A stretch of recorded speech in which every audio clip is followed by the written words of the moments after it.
What is Charles' law?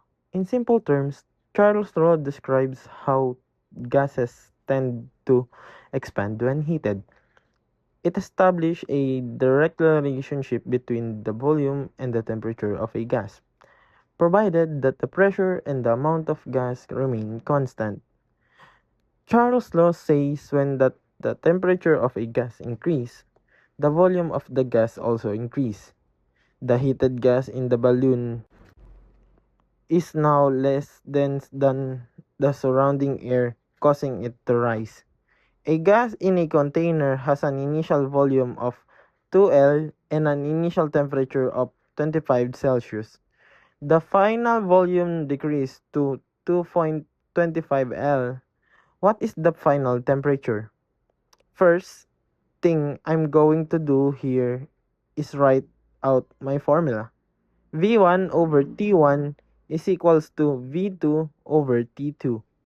The second thing that I'm going to do before I plug any numbers into my formula is convert 25 Celsius into Kelvin, so that I'm going to be plus 273, which gives me around 298 K. Then I'm going to go back to my problem and plug in my variables.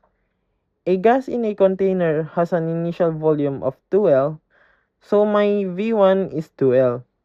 An initial temperature of 25 degrees Celsius, so that is 298 K.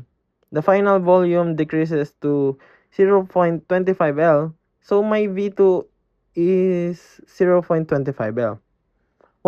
Is the final temperature? So we're going to solve for T2.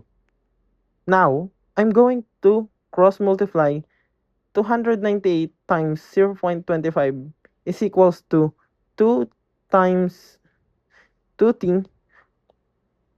298 multiplied by 0.25 is 74.5.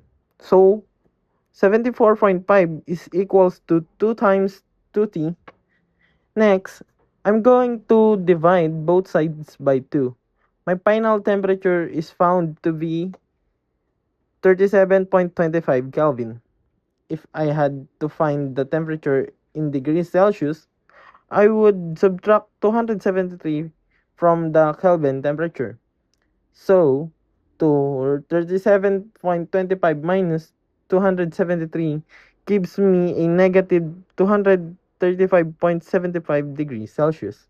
Therefore, the final temperature in degrees Celsius would be negative 235 degrees 0.75 Celsius.